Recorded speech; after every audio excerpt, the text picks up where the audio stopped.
Hi Libra, welcome po sa ating channel at ito ay ng Daily Gabay Tarot Reading for July 13, 2024. Please be reminded kung naka-resonate kayo, comment down. Kung hindi kayo naka-resonate, ibigay niyo po sa iba kasi channel reading po ito. This is for you Libra ngayong July 13, 2024.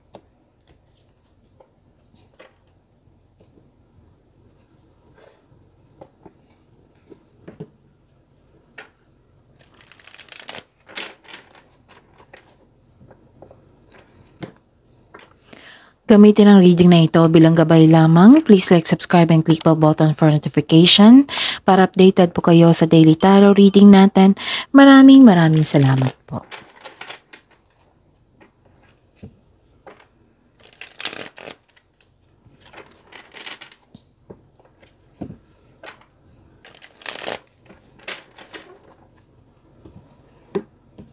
Para kay Libra, July 13, 2024. Spirit's Guide. Mga ganap po para kay Libra ngayong July 13, 2024. I need 3 cards po.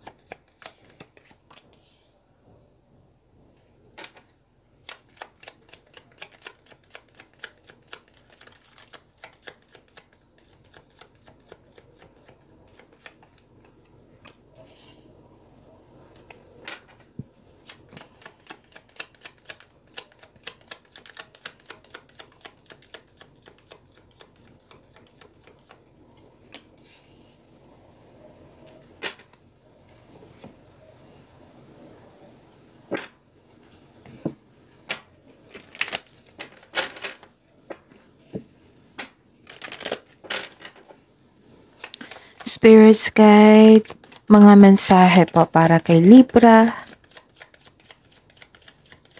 I need 2 cards po ngayong July 13, 2024.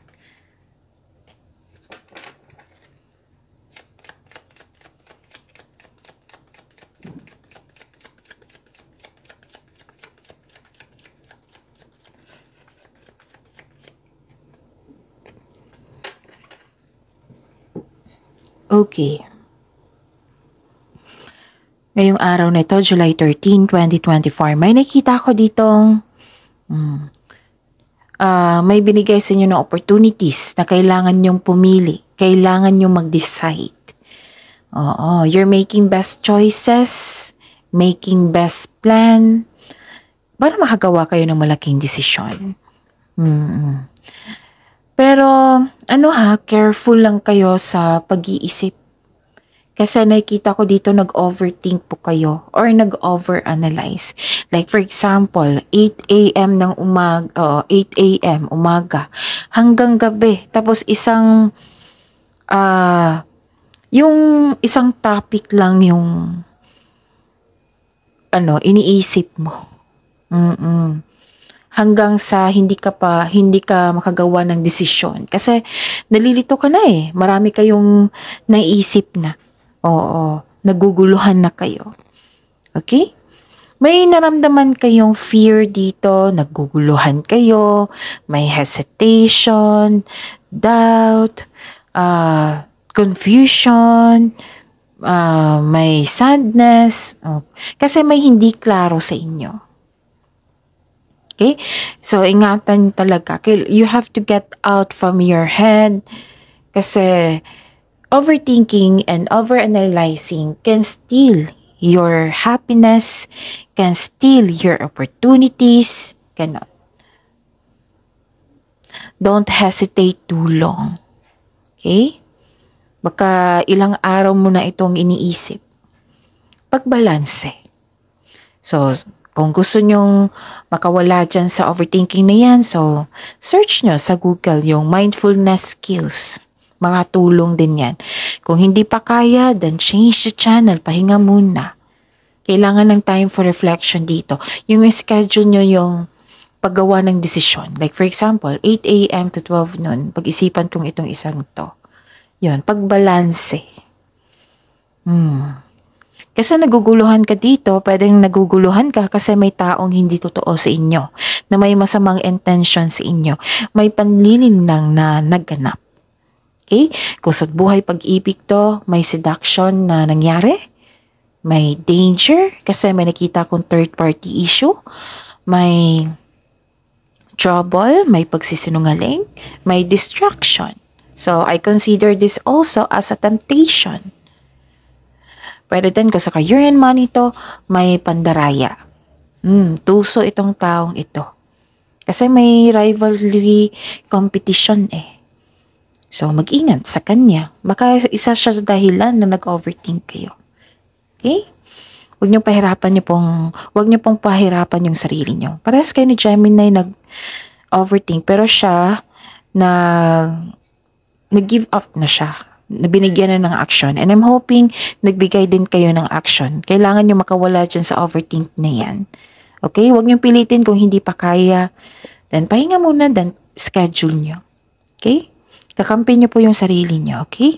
So, yun. Okay. Magkakaroon naman ng enlightenment dito.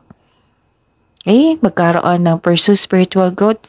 Yun. Isuko mo lahat yung worries nyo, yung naramdaman yung takot kay God, at hingi kayo ng divine assistance. Kasi nakita ko naman dito na binigyan ka ng enlightenment.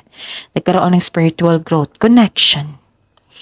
And cherish memories of loved ones. Baka kailangan po ng panahon sa pamilya. Kasi lumabas tong message na ito. Spirit's Guide, energy po ni Libra ngayon July 13, 2024.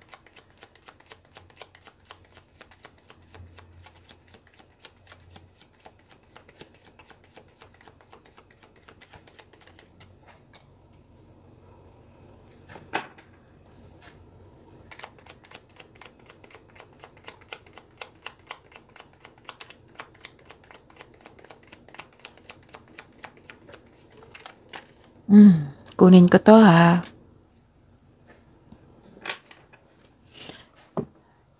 So yun, napanood nyo na ba yung 6 months from now nyo? From July to December 2024 yun. Na-upload yun. Ready to view na yun nung Thursday, I think. So ayun, panoorin nyo. Kasi 6 months from now yun. Maaring may makuha kayong mensahe doon gabay. Okay? So, check nyo sa channel natin. 6 months from now ni Libra. So, paalala lang po. Please be reminded. Baka makalimutan nyo. Baka maguluhan din kayo. Or malito. So, check nyo po. Panoorin nyo po yung last 4 days reading nyo. Kahit weekly man yan, kahit monthly man yan, basta panoorin nyo. Kung napanood nyo ito ngayon July 13, panoorin nyo po yung sunod-sunod na date ha. July 12, 11, 10, 9. Basta sunod-sunod siya last 4 days. Kung may nakita or narinig kayong repeating message, kailangan yung bigyan niya ng atensyon, solusyon, at aksyon. At nais ko ipalam sa mga suki ko dito na Libra, open po yung July 2024 monthly gabay tarot reading nyo. And kung may nangyari na sa inyo 6 months from now, pwede na kayo magpa-reading ulit from July to December 2024, monthly gabay tarot, 6 months gabay tarot reading. Okay? Pwede na pong magpa-reading ulit. At sa mga bago dito na gustong mag-inquire, kung gustong magpa-personal reading, nakafocus mo sa career and money, nakafocus mo sa love reading, or general, comment kayo ng link.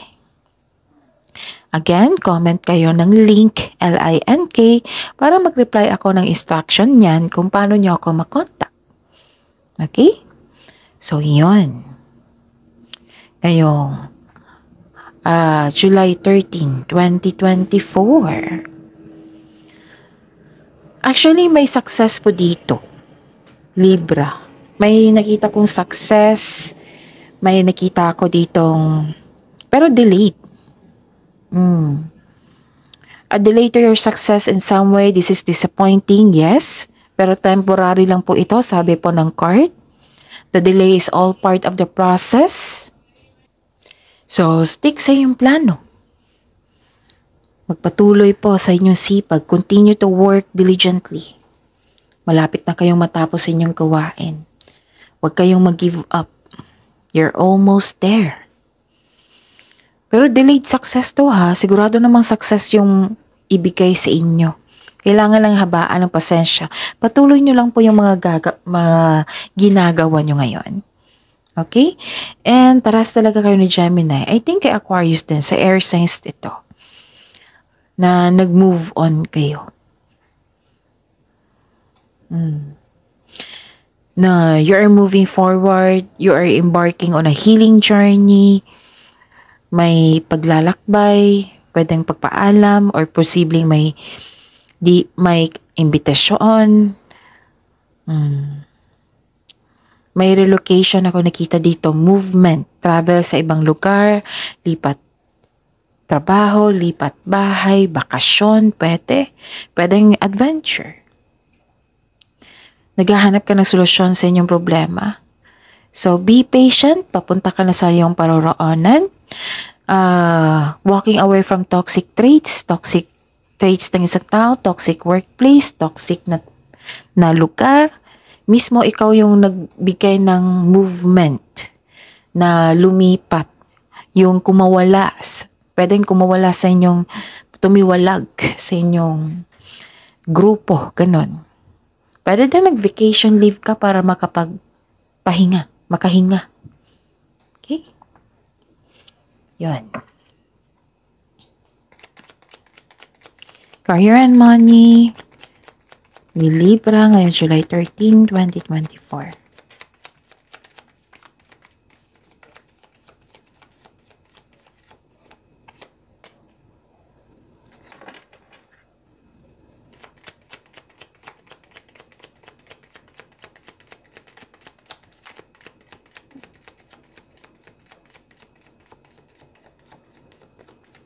Pwede din na, yung decision mo, nag-take action ka na, yung nag-approach ka na, yung dati ayaw mo mag-approach, ngayon mag-approach ka na, ganun. Maraming mensahe sa inyo ngayon, Libra. Okay. May nakita ko ditong, okay, huwag kayong magpa-apekto sa chismis. Chismis ha. Huwag kayong magpa-apekto sa chismis. Alamin nyo muna kung totoo ba ito or hindi. Tapos siguraduhin yung desisyon nyo, may wastong plano, may konkretong plano. Pwede din na may nagbigay ng sakit ng ulo sa inyo na isang bata pa sa inyo na nagre-reklamo siya sa kanyang mga responsibilidad. Sa halip nagawa niya ng aksyon, nagre-reklamo siya. Nagkaroon ng hesitation dito para gawin mo yung matagal mo ng desisyon, yung gusto mo. Pero don't worry, may nakita naman akong movement dito. Matutuloy to. Kasi may takot kang nararamdaman dito. Dito din, may nagtakot kang nararamdaman. So, yun, 2 card na po ang sabi dito na mag-ingat kayo sa paggawa ng desisyon. Okay? No. 3 card na nagsabi dito from here to here. Oo. Ingat kayo ha sa paggawa ng desisyon. Kailangan konkretong plano niyan. And huwag niyong pilitin kung hindi kayo makagawa ng desisyon. Basta as long na magiging confident kayo sa nagawa niyong plano, that is konkretong plano. Kung hindi kayo confident, that is not konkretong plano. So, kasi nakikita ko dito, nagsisisi kayo sa inyong desisyon. So, pag-isipan lang mabuti, okay? Yon. Spirits guide, love, self-love, partnership, and romance ni Libra ngayong July 13, 2024. And the clarification of this card po.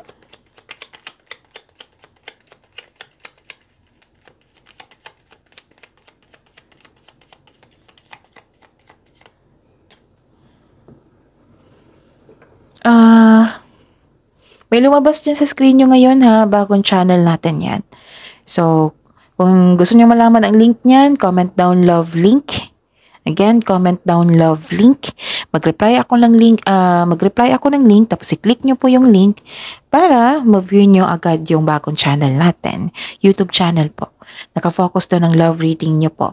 Tapos malalaman mo kung valid ba yung feelings mo sa kanya, kung kamusta naman yung person mo ngayon, ano yung feelings niya, ano yung gusto nyong sabihin ng person mo ngayon sa iyo, kung ano yung next action niya.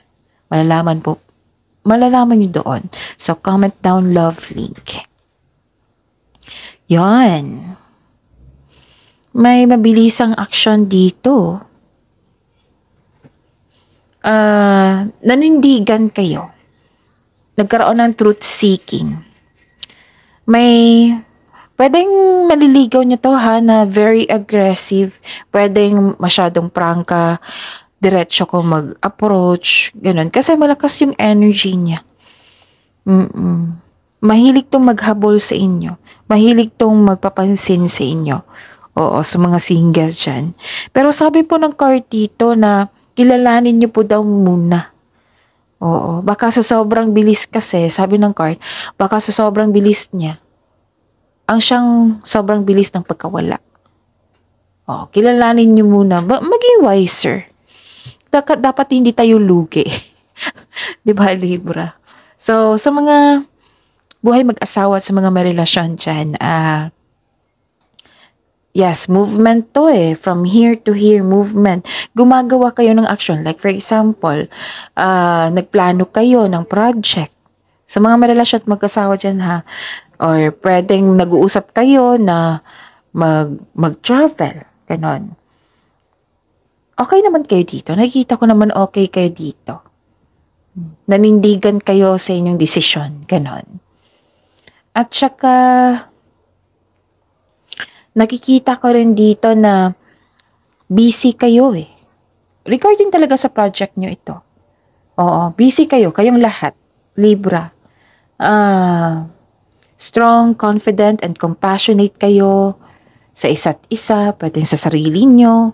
Kasi may nakita kong established na well-established and successful ang inyong relasyon.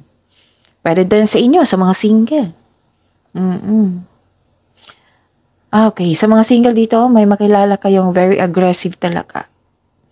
Yung very active kang suyuin. So, yung paalaala po, syempre, kayo naman po mag-design yan.